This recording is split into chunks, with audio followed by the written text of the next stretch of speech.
हाँ जी, ये बता दें क्या आप लोग तैयार हैं प्रैक्टिस के लिए? अब प्रैक्टिस को इफ़ेक्टिव बनाने के लिए आपने मुझे यहाँ पे अपनी ड्राफ्टिंग लिख के देनी होगी। If you won't right it, किसी का भी फ़ायदा नहीं है इतनी मेहनत करने का। सही है जी? तो this has to be very participative. अच्छा, जो पहला सवाल आपकी स्क्रीन पे आ रहा है, मैंने बहुत ही बेसिक रखा है, यानी ये मैंने कोई ICAW से उठाया है और ये बहुत बेसिक सवाल है ताकि आपका एक मोमेंटम बने। फिर इसके बाद जो सवाल आएगा उसमें बहुत सोच के तुम लोगों को लिखना होगा। सही है जी? अगेन रिपीट कर रहा हूँ, मैं तमाम क्वेश्चंस कराऊंगा जिसमें रिपोर्टिंग इम्प्लीकेशंस भी होंगी, कुछ कुछ तुम्हें कैफ की चीज़ें भी रिकॉल होंगी और फिर हम रिपोर्ट पे मूव कर जाएंगे। सही है जी? तो स्क्रीन पे आपकी सवाल आ रहा है। सही जी? मैं यहीं पे ही आपके आंसर्स को रीड करूंगा, आपको फीडबैक दूंगा कि आपने क्या गलत किया, क्या सही किया। सही है जी? आपका टाइम शुरू होता है अब और विथ टाइम बाउंड हम इसको 10 मिनट में सॉल्व करेंगे क्योंकि ये 10 मिनट में हो जाना चाहिए। चलें जी, शुरू हो जाएं। हाँ जी, कुछ पिक हुआ? जल्दी बताओ बच्चों, क्योंकि आपको पूरा आइज़ा 600 अपने दिमाग में रखना है और आपने ये देखना है कि किस एरिया से उसने क्या पूछा है, तो आपने स्पेसिफिक जवाब देना है। जल्दी से जी।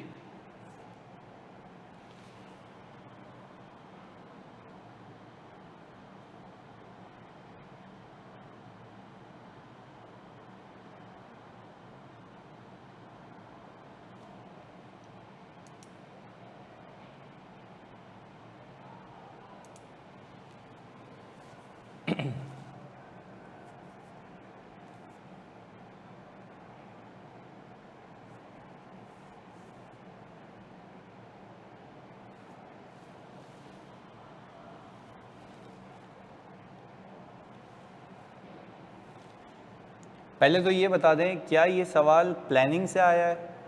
हाँ जी, स्ट्रेटजी से आया है या परफॉर्मेंस से आया है? जल्दी बताओ। प्लानिंग, स्ट्रेटजी, परफॉर्मेंस, जल्दी बताओ कहाँ से आया है, या कंक्लूजन स्टेज से आया है? चार चीज़ें मैंने आपसे पूछी हैं, प्लानिंग, परफॉर्मेंस, स्ट्रेटजी, कहाँ से आया ये सवाल? जल्दी बताएं। इरफान कह रहे हैं प्लानिंग से आया है। Are you sure about it? Zainab कह रही है प्लानिंग से आया है। चलें देखते हैं। सी ये फाइनल है जनाब। हारिस कह रहे हैं परफॉर्मेंस से आया है। स्ट्रेटजी से आया है। आमना कह रही है अच्छा, अगर आप लोग ज़रा अपना दिमाग लगाएं, स्ट्रेटजी आपको पता है कहाँ ख़त्म हुई थी? जब आप ये देख रहे थे कि आपने कंपोनेंट ऑडिटर को इन्वॉल्व करना है नहीं करना, कितने रिसोर्सेज चाहिए होंगे, ऐसा ही है ना? कि किस हद तक इन्वॉल्वमेंट रहेगी, ये प्लानिंग एंड स्ट्रेटजी थी कि किस किस कंपोनेंट पे कंपोनेंट ऑडिटर को इन्वॉल्व करना है। आई बिलीव कि अगर मैं आपका दिमाग खोलना चाहूँ समझाने के लिए, क्योंकि जाहिर सी बात है CFEP 6 है, कैफ 8 में जो आपने सोचा था मैं उसको आपको 10 गुना सोचने का तरीका सिखाऊंगा और बॉडी लेवल का सिखाऊंगा। कहने का मतलब यह है कि प्लानिंग स्ट्रेटजी हो चुकी है, ये परफॉर्मेंस स्टेज है जहाँ पे आप कंपोनेंट ऑडिटर को बताते हैं कि याद आ रहा है कुछ बताते हैं, तो मैं कुछ कह नहीं रहा क्योंकि वही तो पूछ रहा है सवाल में। पहले बताओ बात समझ आती है बच्चों? जल्दी बताओ बात समझ आती है? This is the only reason I am teaching live, क्योंकि आबे का आबा बिगड़ा हुआ है CFEP 6 में बच्चों का। ओके, मिशेल ने लिख दिया, वेरी गुड, पहला बच्चा हमारा। Flint PLC should include the following instruction to the subsidiary auditors for planning of audit work: acknowledgement of the receipt, understanding of the group audit instruction, confirmation regarding ethical requirements. Very good. Reporting timelines, areas of higher assessed risk of material misstatement, details of work to be performed, materiality levels, work to be performed on identification of intra-group transactions and balances. Very well done, Michelle, very well done. ये आपने specifically बताना था कि मैं group audit instructions के अंदर ये बातें करूंगा। वेरी गुड जैनब, कि areas of high risk of material misstatement including fraud risk. क्या हम रिपोर्टिंग टाइमलाइंस के साथ साथ ये बता सकते हैं कि आपने किस बंदे को किस ईमेल पे रीच आउट करना है? अगर कोई ऐसा मसला आपको दिखे जो कि हमें नहीं पता हो, वो प्रॉम्प्टली बताना है। ये सारी चीज़ें याद है, मैंने अलग पेज पे लिख के दी थी तुम लोगों को। ग्रुप ऑडिट इंस्ट्रक्शंस याद आ रहा है? जल्दी बताओ, याद आ रहा है? मैंने आप लोगों को ग्रुप ऑडिट इंस्ट्रक्शंस एक अलग से पेज पे लिख के दी थी कि भाई ये हो तो ये लिख देना। ऐसा है बाबू? Very good Michel.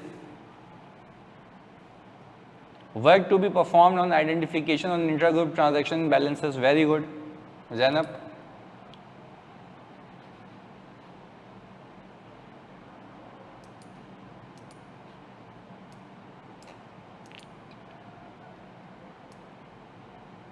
हाँ जी, बाकी बच्चों क्या हो गया यार?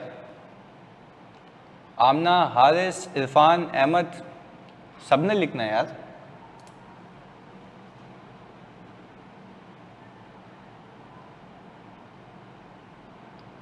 देखो इस वाले सवाल में तो आपने सिनेरियो से लिंक ही नहीं करना ना, क्योंकि आपने तो सिंपल ये बताना है कि आपने ग्रुप ऑर्डर इंस्ट्रक्शन में क्या क्या डालना है।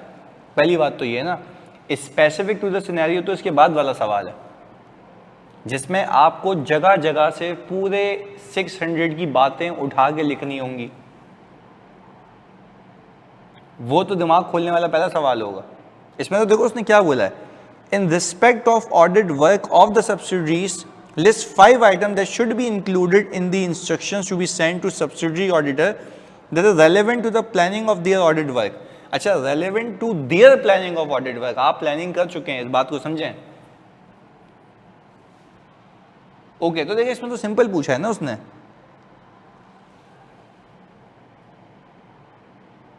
हाँ जी, बाकी बच्चों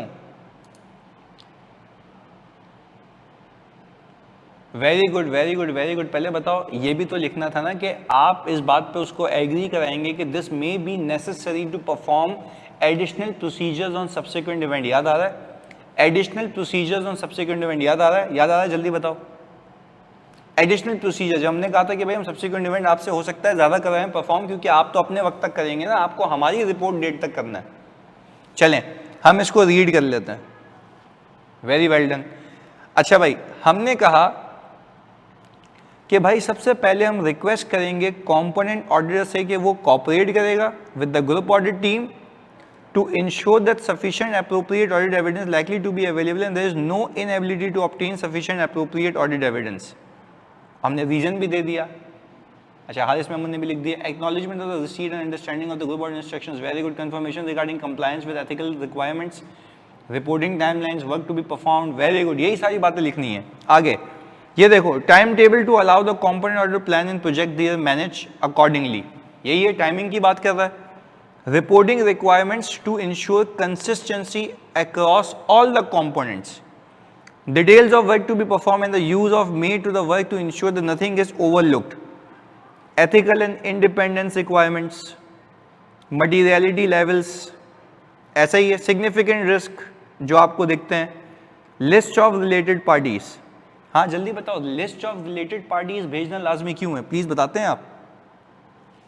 क्योंकि इसमें रीजन भी मांग रहा है ना, आपने बोला लिस्ट ऑफ रिलेटेड पार्टीज तो भेजूंगा in order to identify intra-group transactions and proper eliminations. Very good, Michelle. Very good.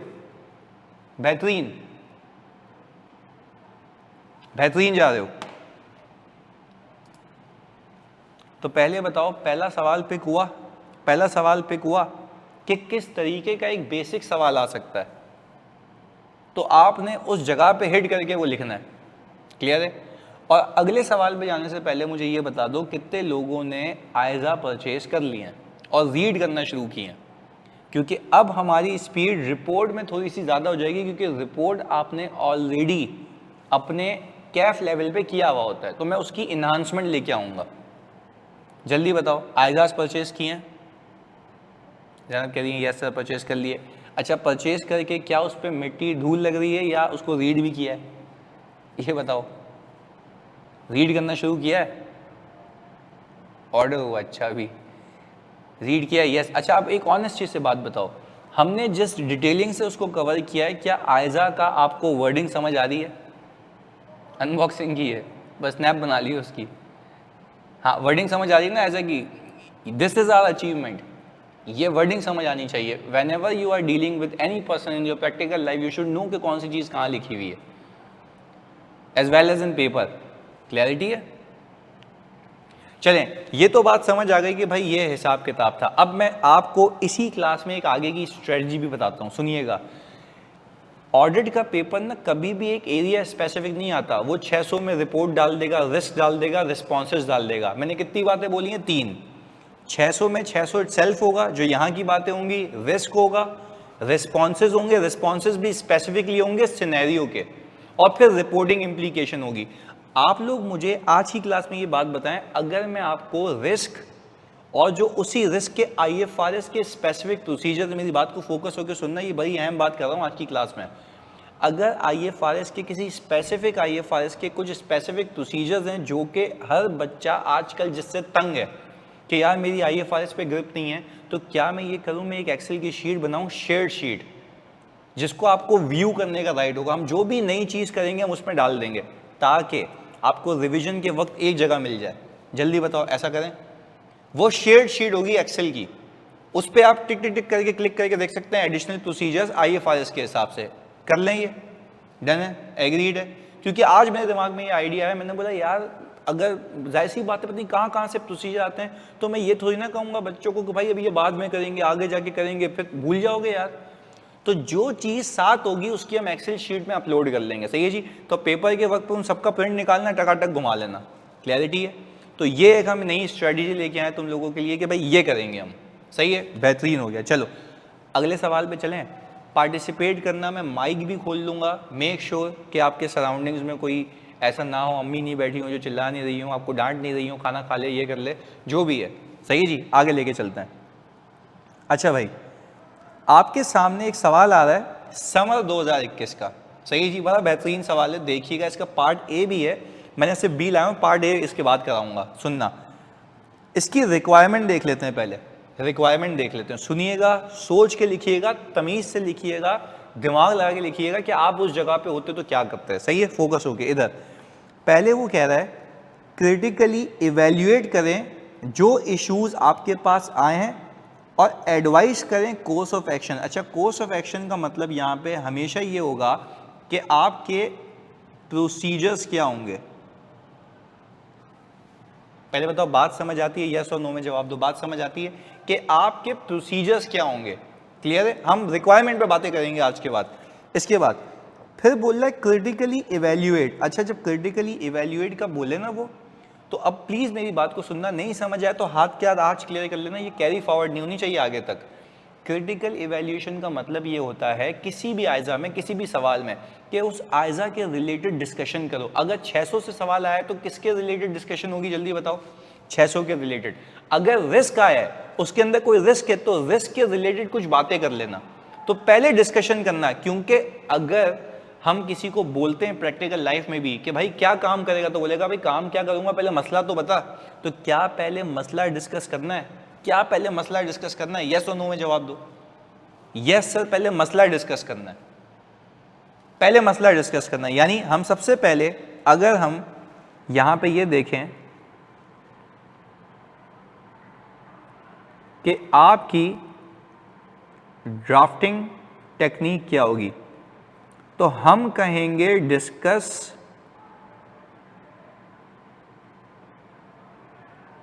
Relevant issue in the scenario. ये बड़ी अहम बात सिखा रहा हूं आज। Course of action, procedures not required, उस केस में क्या करेंगे? नहीं हारिस, ऐसा नहीं है। देखो, कोर्स ऑफ एक्शन का मतलब ही यही है ना कि अच्छा, फिर देखो, अगर वो प्रोसीजर रिक्वायरमेंट का मना करता है ना पहले, तो वो करेगा नहीं। अगर वो प्रोसीजर रिक्वायरमेंट का मना कर रहा है तो कोर्स ऑफ एक्शन फिर रिपोर्टिंग इंप्लीकेशन ही होती है। बच्चों, इस बात को समझते हो? जैसे हारिस ने एक सवाल किया कि सर अगर एग्जामिनर बोले कि भाई कोर्स ऑफ एक्शन बताओ, प्रोसीजर रिक्वायर्ड नहीं, तो फिर कोर्स ऑफ एक्शन तो यही होगा ना कि आप अब क्या विड्रॉ करेंगे, रिपोर्टिंग इंप्लीकेशंस क्या होंगी। पहले बताओ, बात समझ आ रही है? बात समझ आ रही है? तो फिर रिपोर्टिंग इंप्लीकेशन पे चले जाना उस पर, उसके अलावा कुछ नहीं हो सकता। अच्छा देखें, डिस्कस करना है आपने रेलेवेंट इशू, जो कि कहां पर हुआ होगा, जल्दी बताओ? कहां मौजूद होगा? सिनेरियो के अंदर। अच्छा, उस रेलेवेंट इशू को डिस्कस करने के बाद आप उसको लिंक करेंगे या तो किसी आयजा से, दैट कैन बी 600, सही है जी, that can be risk, that can be control deficiency, whatsoever, कहीं से भी सवाल आ सकता है। अभी आगे चलते रहेंगे, पता लगेगा। या तो फिर रेलेवेंट IFRS, क्योंकि आप ऑडिट तो अकाउंटिंग का ही करते हो ना, तो आपने पहले इशू डिस्कस कर लिया। अच्छा, जब इशू पता लग गया तो क्या उस इशू को ऐसे ही खाली रखेंगे या उसके ऊपर काम करेंगे? जल्दी बताओ, जल्दी बताओ, या उसके ऊपर काम करेंगे? प्लीज बताओ। सर काम करेंगे, that is your course of action, that is your course of action. अच्छा, जब काम कर लिया देन डिस्कस करेंगे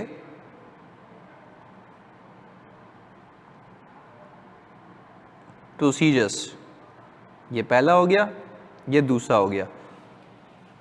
अगर प्रोसीजर्स करने के बाद आपको वो कहता है भाई रिपोर्टिंग इंप्लीकेशन बताओ, तो हम बता देंगे रिपोर्ट इंपैक्ट। अच्छा, एक चीज आप लोगों की रिकॉल करने के लिए मुझे एक बात बताओ, जल्दी दस्ती बताना, दस्ती।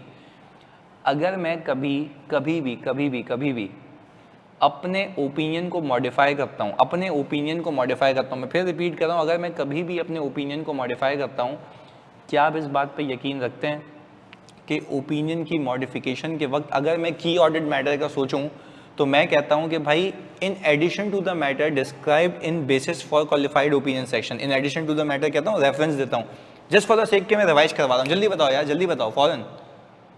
की ऑडिट मैटर में होता है ना कि अगर लिस्टेड कंपनी तो मैं रेफरेंस देता हूं। वेरी गुड, ये भी याद होना चाहिए आपको। अच्छा, डिस्क्लेमर के केस में जब मैं कभी डिस्क्लेमर दूंगा तो डिस्क्लेमर के केस में, वेरी गुड, हाँ तो मैं रिकॉल कराऊंगा, साथ साथ चलेंगे इसको लेके, हम ये वेट नहीं करेंगे कि वहां जाएंगे तो करेंगे। अच्छा, डिस्क्लेमर के केस में क्या आप की ऑडिट मैटर देते हैं? रीजन है नहीं देते। अच्छा, रीजन है इसके पीछे, की ऑडिट मैटर आप इसलिए नहीं देते क्योंकि आप ये कहते हैं कि भाईजान मुझे तो कुछ मिला ही नहीं है, तो की ऑडिट मैटर में तो आपने प्रोसीजर्स भी बताने होते ना, how you have responded the matter, काम ही नहीं किया। वेरी गुड, तो ये भी बात आपको याद होनी चाहिए, आपके दिमाग में फिक्स होनी चाहिए। अच्छा, फिर अगर हम डिस्क्लेमर देते हैं, मैं आपसे सवाल पूछता हूं, अगर हम डिस्क्लेमर देते हैं तो क्या हम एक्सेप्ट फॉर लिखते हैं? अच्छा जी, तो क्या हम यहां से शुरू करते हैं इन आर ओपिनियन? जब दो बातें बोली है मैंने, क्या हम यहां से शुरू करते हैं इन आर ओपिनियन? नो। अच्छा, अब तीसरी बात कह रहा हूं, because of the significance of the matter described in basis for disclaimer of opinion section, ऐसा ही यही लिखेंगे ना, यही लिखेंगे ना। क्या हम अपनी ऑडिटर रिस्पॉन्सिबिलिटी के सेक्शन में ही, पूरी रिपोर्ट में हम कवर करेंगे, सब रिकॉल हो जाएगा, पर फिलहाल for the sake of recalling it, for the sake of this question हम ये कर रहे हैं, क्या हम अपनी रिपोर्ट में ये लिखेंगे कि because of the significance of the matter described in basis for disclaimer of opinion section we were unable to obtain sufficient appropriate audit evidence? ऐसा ही है, we were unable to obtain sufficient appropriate audit evidence, तो इस वजह से हमने अपना opinion नहीं दिया। तो ये सारी बातें मैंने आपको रिकॉल करवाई हैं। और डिस्क्लेमर कब देते हो? जब स्कोप लिमिटेशन हो। डिस्क्लेमर कब देते हो? जब स्कोप लिमिटेशन हो। यस, डिस्क्लेमर तब देते हैं जब स्कोप लिमिटेशन हो, वो भी कौन से नेचर की? लिख के बताएं, कौन से नेचर की?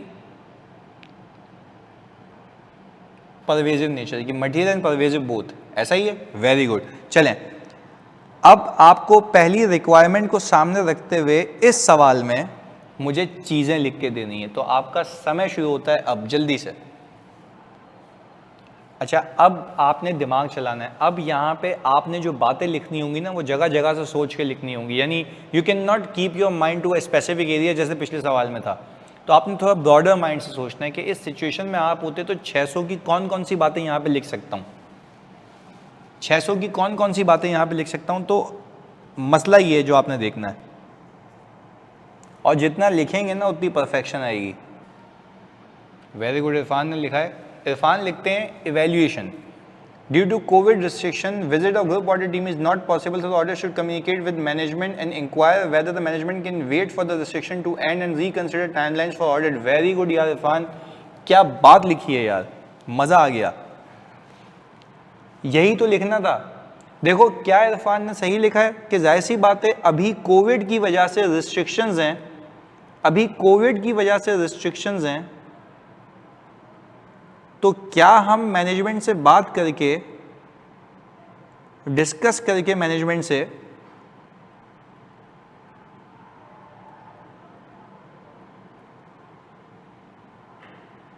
क्या हम ये कह सकते हैं कि रिपोर्टिंग टाइमलाइंस को थोड़ा सा डिले किया जाए?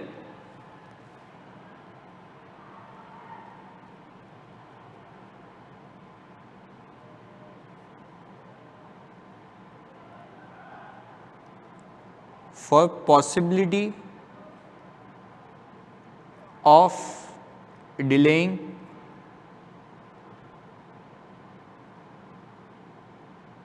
डेडलाइंस। ये तो इवैल्यूएशन हो गई। अच्छा, इवैल्यूएशन में आपने ये भी तो लिखना होगा ना, if we are not able, please सुनिएगा, इफ, क्योंकि इवैल्यूएशन है ना, आप तो असेसमेंट कर रहे हैं। असेसमेंट में पहले मुझे ये बताओ, आप लोग मुझे बताएंगे, सही है जी, यस वेरी गुड आमना कि रिमोट वर्किंग, वेरी गुड, पर वो तो आपके प्रोसीजर में आ जाएगा, ऐसा ही है ना, वो तो आप रिमोटली काम कर लेंगे, वो तो प्रोसीजर हो जाएगा ना आपका कि कोर्स ऑफ एक्शन है, कि कोर्स ऑफ एक्शन क्या होगा कि भाई मैं रिमोटली कर लूंगा, टीम्स यूज कर लूंगा, स्काइप यूज कर लूंगा, ऐसा है। पर इवैल्यूएशन में आप मुझे बताएंगे बच्चों, इवैल्यूएशन में डू यू थिंक दैट इस कंपोनेंट पे काम करना लाजमी है? जल्दी बताएं बच्चों, इवैल्यूएशन में डू यू गाइस थिंक कि इस कंपोनेंट पे काम करना लाजमी है? सवाल पूछ रहा हूं, जल्दी बताएं, क्या इस कंपोनेंट पे काम करना लाजमी है? Do you guys think that करना चाहिए? अदीला कह रही है यस करना चाहिए, हारिस भी कह रहे हैं यस, आमना भी कह रही है yes. Then why you guys are considering this to be a component जिसके ऊपर काम करना चाहिए? जल्दी बताओ, क्यों सोच रहे हो ऐसा? हाँ जी, क्यों सोच रहे हो मेरे बच्चों? सिग्निफिकेंट है, तो क्या हम अपनी इवैल्यूएशन में ये भी लिखेंगे? क्या हम अपनी इवैल्यूएशन में ये भी लिखेंगे? क्योंकि आप तो असेसमेंट कर रहे हैं ना यार, आपसे कोई पूछा ये इवैल्यूएट तो करो कि क्या करना है, तो इवैल्यूएशन में तो ये भी आएगा। हाँ भाई, ऐसा परसेंटेज ऑफ ग्रुप का रेवेन्यू कितना है ये? हाँ जी,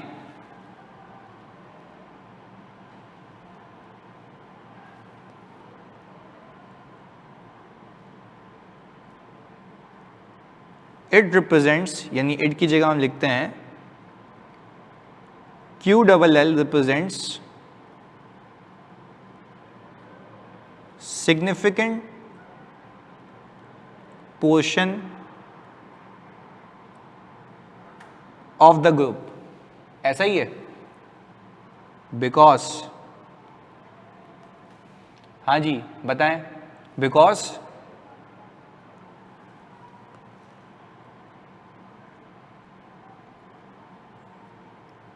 its profit, revenue, assets are, percentages कितनी है? प्रॉफिट की परसेंटेज बताते हैं, कितना परसेंट है प्रॉफिट का?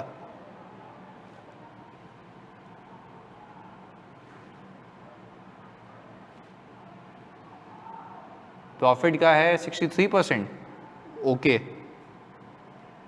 और रेवेन्यू आप बता रहे हैं सर 72%, और एसेट्स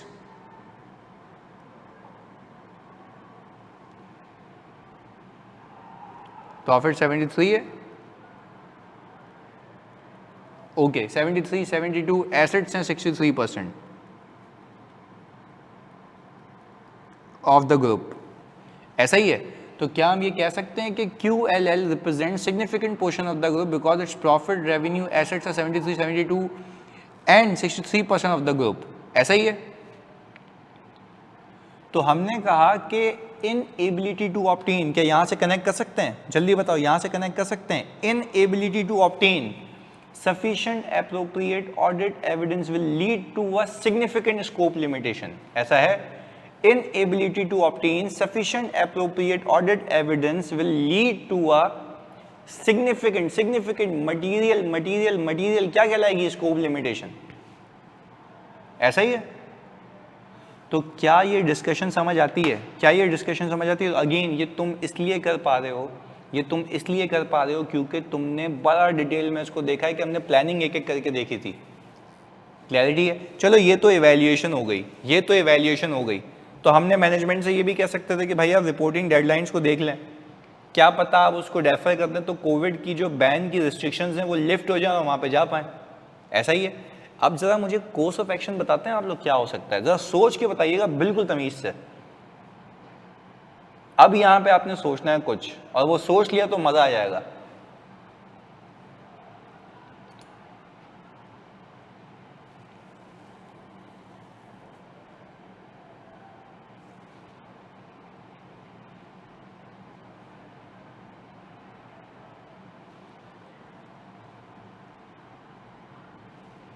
नहीं आमना, ये कहाँ से देख लिया आपने परफॉर्मेंस बोनस? ये तो है ही नहीं इसमें।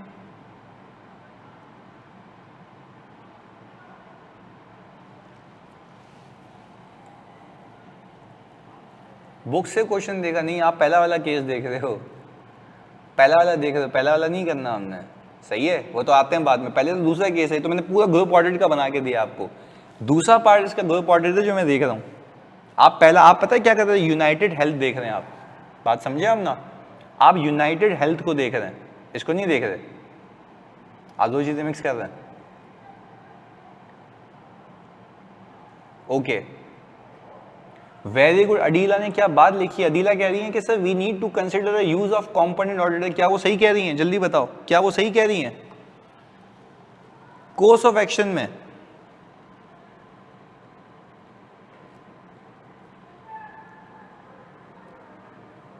हाँ जी, कोर्स ऑफ एक्शन के अंदर क्या हम ये कह सकते हैं कि we may consider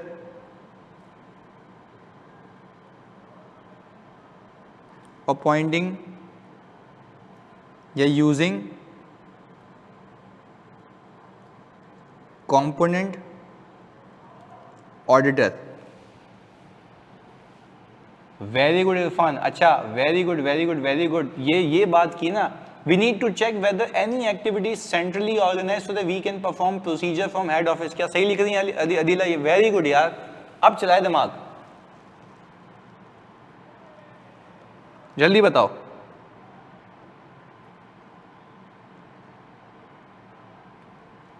we need to check whether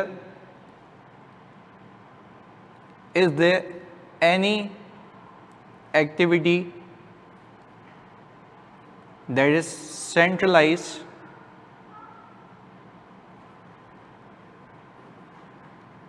that we can perform testing of which from local country. लिखने का तरीका है बस, वेरी गुड। अच्छा एक और चीज़ मुझे बताओ, एक और चीज़ मुझे बताओ, अगर मैं कह रहा हूं कि मैं कंपोनेंट ऑडिटर को यूज़ करूंगा तो क्या मैं उसकी कॉम्पिटेंस को देखूंगा? ये लिख सकते हैं हम, जल्दी बताएं, क्या मैं उसकी कॉम्पिटेंस को देखूंगा? ये तो कोर्स ऑफ एक्शन है ना आपका। अब देखें किस तरीके से डायरेक्शनल बात की हम लोगों ने, जल्दी बताओ, क्या कोर्स ऑफ एक्शन में मेरे बच्चों ये लिख सकते हैं?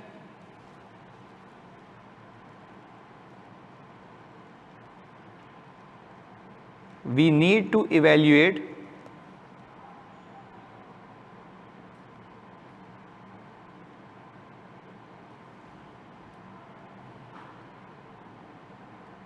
competence, capability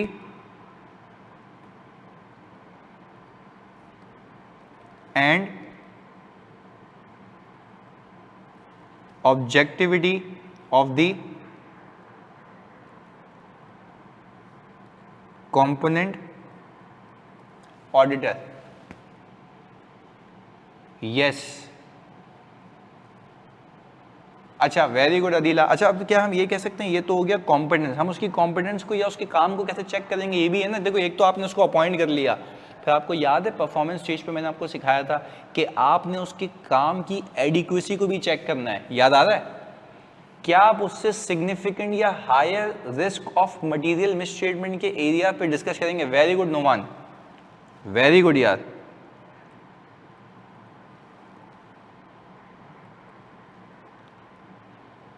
discuss significant areas with component auditor. क्या हम कर सकते हैं कि हम डिस्कस कर सकते हैं significant areas with component auditor. Very good. हाँ अच्छा देखो इरफान कह रहे हैं सर एथिकल रिक्वायरमेंट्स का लिख सकते, तो यहाँ पे आ गया ना ये इसमें ऑब्जेक्टिविटी में local laws of Spain does not allow sharing cross border negotiate with relevant state department to provide leniency to share the data। अच्छा ये तो वैसे खैर हारिस लिखा सही है तुमने, पर नेगोशिएशन हम फर्म लेवल पे नहीं कर सकते ना, बात समझो नहीं। वो ये कहेगा कि भाई अगर एक कंपोनेंट का तुम ऑडिट करना चाहते हो तो तुम्हारे लिए मैं अपने लॉज एंड रेगुलेशन को क्यों ब्रीच करूं। हारिस बात समझ आ रही है, बात समझ आ रही है यानी ओके गुड। अच्छा तो क्या हम वी में use other means of communication ये लिख सकते हैं।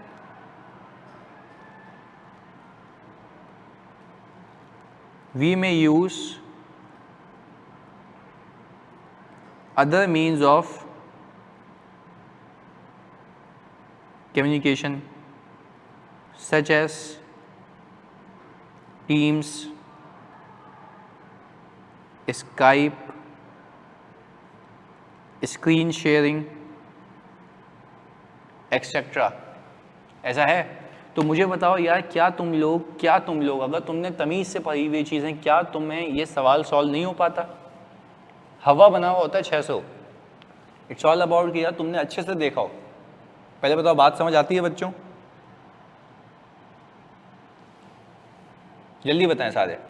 यस तो देखो मार्क्स कितने हैं इसके भाई, 17 नंबर हैं, 17 नंबर हैं। आराम से गेन होते हैं यार, आराम से गेन होते हैं।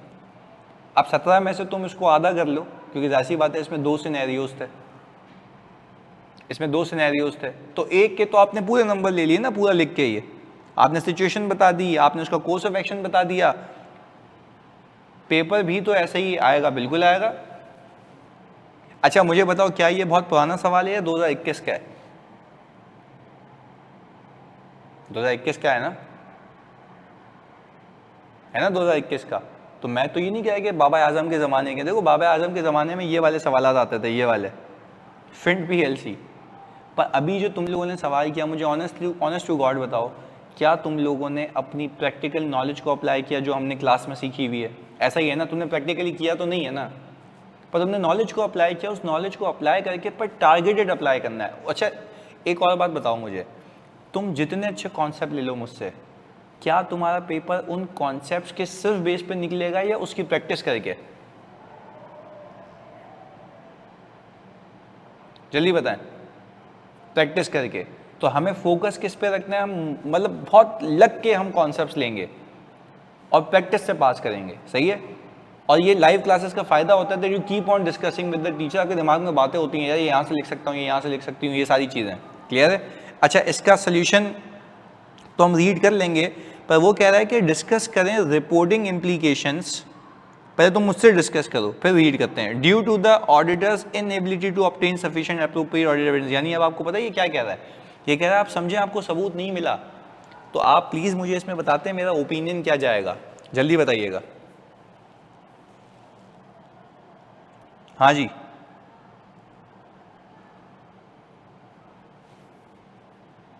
मिशेल कह रही है डिस्क्लेमर जाएगा ड्यू टू स्कोप लिमिटेशन।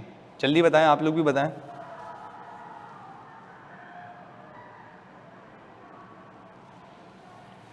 भाई मिशेल तो कह रही है कि सर डिस्क्लेमर, नुआन भी कह रहे हैं डिस्क्लेमर, बाकी क्या कहते हैं? हाँ जी पर क्या आप पेपर के अंदर, जैनब भी कह रही हैं डिस्क्लेमर। अच्छा क्या पेपर में सिर्फ डिस्क्लेमर लिखेंगे या पूरी सिचुएशन को बयान करेंगे कि since inability to obtain evidence about the subsidiary that is quality lab limited, ऐसा ही है, ऐसा ही है, कॉन्स्टिट्यूट्स अ स्कोप लिमिटेशन। यानी इनएबिलिटी है पर उसको हम कह रहे हैं ये स्कोप लिमिटेशन है, ऐसा है, ऐसा है, हम कह रहे हैं ये स्कोप लिमिटेशन है। अच्छा जब ये स्कोप लिमिटेशन है, हम ये खुद कह रहे हैं, तो स्कोप लिमिटेशन के होने के नाते क्या हम ये भी कह सकते हैं बच्चों कि भाई ये स्कोप लिमिटेशन तो है but this is of pervasive nature as it represents, फिर वही वाली परसेंटेजेस। Very good. और फिर आपने देखो क्योंकि CA फाइनल का पेपर है, इसमें आपने सिर्फ ये लिख के आगे नहीं बढ़ जाना, आपने फिर बताना है, प्लीज सुनिएगा, आपने फिर बताना है कि इस इनएबिलिटी की वजह से अगर आप डिस्क्लेमर देंगे तो आपके रिपोर्ट के कौन कौन से पैरा में आप क्या क्या लिखेंगे। लिखा हुआ है ना, रिपोर्टिंग इम्प्लीकेशंस। तो रिपोर्टिंग इम्प्लीकेशंस का मतलब यह है कि आपकी रिपोर्ट में क्या क्या चेंज होगा। तो क्या हमें वो कंपोनेंट्स ऑफ रिपोर्ट जो जो चेंज होंगे उसके बारे में भी लिखना होगा कि मैं यहाँ से शुरू करूँगा, because of the significance of the matter described in basis for disclaimer of opinion section, मैं वहाँ पे बेसिस बताऊँगा कि भाई किस वजह से इनएबिलिटी है। ऐसा है, आए जी रीड करते हैं, आए जी रीड करते हैं।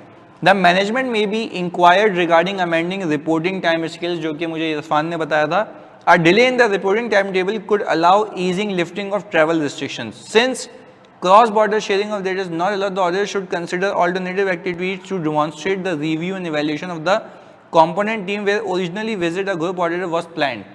अच्छा आगे, consider video calls, screen sharing जो आपने बात की, हमने बात की, gain an understanding of what work has been performed at interim audit work and to what extent it could be used. अच्छा, इंटरिम ऑडिट का मतलब ये होता है कि आपको पता है ना, लिस्टेड कंपनी में हाफ ईयर रिव्यूज भी हो सकते हैं। जल्दी बताओ, हाफ ईयर रिव्यूज भी हो सकते हैं, क्वार्टरली रिव्यूज भी होते हैं, मैं तो करता रहता हूँ। तो क्या ऐसा हो सकता है कि आपने हाफ ईयर और अक्टूबर क्वार्टर तक कर लिया, यानी सितंबर क्वार्टर तक कर लिया, अक्टूबर नवंबर दिसंबर बाकी हो, तो क्या वो 9 महीने का काम यूज हो सकता है? आपसे सवाल है, क्या वो 9 महीने का काम यूज हो सकता है? यस, तो वो बोले कंसिडर कर लो कि किस हद तक तुम कर चुके हो यार, उसको तो एज एन एविडेंस देख लो।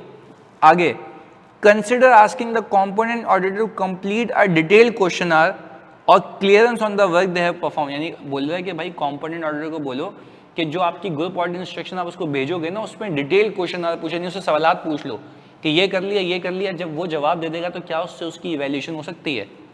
हाँ जी। Consider the past work of the component auditor, have there been any significant error और इश्यूज और has the work been perform to higher standard. हम प्रीडिसेसर ऑडिटर से भी तो पूछ सकते हैं, नहीं गलत। देखें, प्रीडिसेसर ऑडिटर से इसलिए नहीं पूछेंगे क्योंकि यहाँ पे पिछले साल भी हम ही ऑडिटर हैं, हम ही ग्रुप ऑडिटर हैं। सही है। Request the component auditor to provide a detail reporting memorandum. अच्छा, डिटेल रिपोर्टिंग मेमोरेंडम का मतलब यही है कि ग्रुप ऑडिट इंस्ट्रक्शंस क्या होंगी? डिटेल्ड होंगी। अच्छा, अब आपको मैं बताता हूँ यूजुअली क्या होता है, जैसे हम भी जब ग्रुप ऑडिट इंस्ट्रक्शन भेजते हैं ना, या हमें आती हैं, तो वो ये बोलता है कि बताओ इसके आगे काम क्या किया, वो पूरा डिटेल एनालिटिकल रिव्यू मांगता है। अगर वो मेरे एनालिटिकल प्रोसीजर परफॉर्म किए हुए मेरे रिव्यू के कमेंट्स देखेगा कि भाई ये चेंज हुआ है, और वो उसको तमीज़ से अगर समझ आ गया बहुत डिटेल में, तो क्या उसको ये बात समझ आ जाएगी कि हमने काम तमीज़ से किया? जल्दी बताओ। अब जैसे बच्चे लिखते हैं, आप लोग लिखते हैं ना, जैसे मैंने बड़े देखा है जो नए नए बच्चे आते हैं, फिर उनको सिखाना पड़ता है कि भाई ऐसे नहीं, आपने बड़ी डिटेलिंग करनी है, आपने मैपिंग करनी होती है, आपने कोलैबोरेट करना होता है। अब बच्चा लिखता है कि भाई पीपी बढ़ गया, सही है, इंक्रीज इसलिए हुआ क्योंकि खरीदा ज़्यादा है। बाबा ये क्या लिख रहा है यार? नीड्स ऑफ एन ऑर्गेनाइजेशन होती हैं, एडिशन होती है क्योंकि न्यू ब्रांचेस खुली हैं, वहाँ पे एडिशन हुई है। लैपटॉप्स पुराने वाले ऑब्सोलीट हो गए थे, नए सिस्टम पे पुराने लैपटॉप नहीं चल सकते। वजहें तो ये होती है ना, पहले बताओ। रीजंस तो ये होते हैं ना कि what is the logic behind, business sense बनता है उसका नहीं बनता। पहले बताओ, बात समझ आ रही है? बिजनेस सेंस बनता है नहीं बनता, ये देखना होता है। अब ये थोड़ी ना कि एडिशन हुई है क्योंकि खरीदा ज्यादा है। अब ये क्या लिख रहा है भाई? अब एक बच्चे का एक्सपेंस का वर्किंग पेपर देखो तो वो कहता है, वो तो है सीधी सी बात है, वो कहता है कि भाई मैंने कहा भाई सैलरी क्यों बढ़ गई? इन्फ्लेशन थी, इन्फ्लेशन है, सैलरी बढ़ गई। भाई इन्होंने कितनी इन्फ्लेशन दी, इन्होंने किस किस को क्या इन्फ्लेशन दी, किस रैंक पे क्या इंक्रीज आया, ये तरीकाकार है। ये रीजंस होने चाहिए, एडिशंस होते हैं, लीवर्स होते हैं, वो सारी चीज़ें आपने बतानी होती हैं। खैर, पहले बताओ कहानी समझ आती है?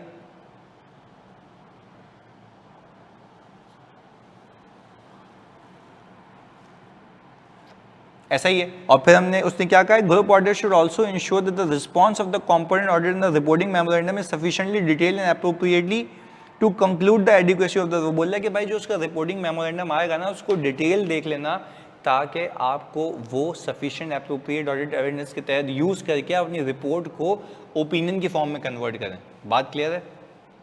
क्लियर है मेरे बच्चों? तो भाई ये था आपका पहला सवाल। तो पहले बताओ, एक थोड़ा सा CFAP 6 वाला तो टच था, वो आज मिला कि भाई किस तरीके का सवाल आ सकता है। हाँ जी, तो अगली क्लास में जो कि हमारी संडे को होगी उसके अंदर हम ज़रा अब, क्योंकि ऐसी बात है हम रिस्क को साथ साथ चलाएंगे, तो मुझे कोई ये नहीं कहना कि भाई सर रिस्क हमने, देखो रिस्क मैंने आपको आयदा 600 के साथ भी करवाया है, और फिर जो स्पेसिफिक रिस्क होंगे उसको मैं यहाँ समझा के उसकी अलग फाइल बना दूंगा, उसका लिंक दे दूंगा, आप उसको प्रिंट करके भी रख सकते हैं, एक साथ भी देख सकते हैं, ताकि कहीं भी एक्सेस हो जाए आपको। बात क्लियर है, डन हो गया। तो कल की क्लास में मेरा सिनेरियो देखेंगे जिसमें हम स्पेसिफिक रिस्क और उसके प्रोसीजर्स भी डिस्कस करेंगे। अरे thank you so much, thank you so much, जज़ाकल्लाह।